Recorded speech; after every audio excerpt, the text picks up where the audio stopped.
छतरपुर जिले की केन बेतवा परियोजना से जुड़े विवाद में प्रदर्शन का नेतृत्व कर रहे सामाजिक कार्यकर्ता अमित भटनागर को बड़ी राहत मिली है। वन्य प्राणी संरक्षण अधिनियम के तहत दर्ज मामले में गिरफ्तारी के बाद उन्हें राजनगर न्यायालय से जमानत मिल गई है। गौरतलब है कि बांध स्थल पर चल रहे विरोध प्रदर्शन के दौरान उन पर वन अपराध प्रकरण दर्ज किया गया था। इसके बाद वन विभाग की टीम ने उन्हें गिरफ्तार किया था। जमानत मिलने के बाद रिहाई पर अमित भटनागर ने कहा है कि वे आदिवासियों और किसानों अधिकारों की लड़ाई लड़ रहे हैं। उन्होंने स्पष्ट कहा है कि जेल में डालो, मारपीट करो, लेकिन हम डरेंगे नहीं। इस पूरे मामले ने इलाके में एक बार फिर केन बेतवा परियोजना को लेकर चल रहे विवाद को गरमा दिया है। रिहा किया गया और किस तरह से आप लड़ाई लड़ रहे थे? दरअसल हमारी लड़ाई जो है वो आदिवासियों की जल जंगल जमीन उनका सब कुछ जा रहा है, उसकी लड़ाई है, जिसे लेकर लगातार हम ग्राम सभाओं की बात कर रहे हैं। फर्जी ग्राम सभाओं के आधार पर लोगों के साथ लगातार हमको झूठे आश्वासन दिए जा रहे हैं। झूठे आश्वासन के आधार पर हमारी गिरफ्तारी की गई और फिर हमको जैसे ही हम रिहा होने वाले थे वन विभाग का एक फर्जी केस लगा दिया। अभी भी सरकार कई फर्जी केस लगाए हुए हैं और सरकार फर्जी केस से आदिवासियों के जल जंगल जमीन और उनके मुख्यमंत्री जी ने आदेश किया हुआ है कि जांच कराएंगे, लेकिन जांच के नाम पर हजारों पुलिस वहां है। दहशत में कैसे लोगों की जांच होगी निष्पक्ष जाए? क्या यही सागर कमिश्नर की अध्यक्षता में लोगों को न्याय दिया जा रहा है कि हजारों वहां पुलिस है, लोगों के ऊपर फर्जी केस लगाए जा रहे हैं, लोगों को गिरफ्तार किया जा रहा है?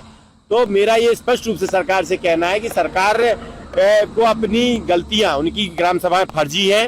अब हम उनके एक एक दस्तावेज जनता के बीच में, हम चाह रहे थे कि ये मामला वो अपनी गलती स्वीकार करें और गलती लोगों को न्याय दें, लेकिन जब वो हठधर्मिता पे है तो एक एक उनकी फर्जी हरकतें खोली जाएंगी। उनके ग्राम सभाएं फर्जी हैं तभी वो दस्तावेज नहीं दे पा रहे हैं, लेकिन अब हम दस्तावेज अंदर से निकाल के लाएंगे और सिद्ध करेंगे कि उन्होंने फर्जी दस्तावेज के आधार पर न्यायालय ने जमानत दी, दोबारा फिर पुलिस ने हिरासत में लेकर जेल भेज दिया। इसकी वजह क्या रही? क्योंकि डर है उनके अंदर। न्यायालय में जो हजारों पेड़ कटे हुए हैं, हजारों पेड़ जो है उनकी अवैध रूप से बिक्री हुई है, उसके दस्तावेज यहाँ पर कुछ दिनों बाद आपके बीच में सार्वजनिक किए जाएंगे। उनके वाहन में आगे कोई नंबर नहीं है और मोटी मोटी लकड़ियां, खैर की और बड़ी बड़ी लकड़ियां हर जगह जंगल को बेचा गया, आदिवासियों के हक अधिकार को बेचा गया, उनके गांव को बेचा गया, संविधान को बेचा गया, लोकतंत्र को बेचा गया।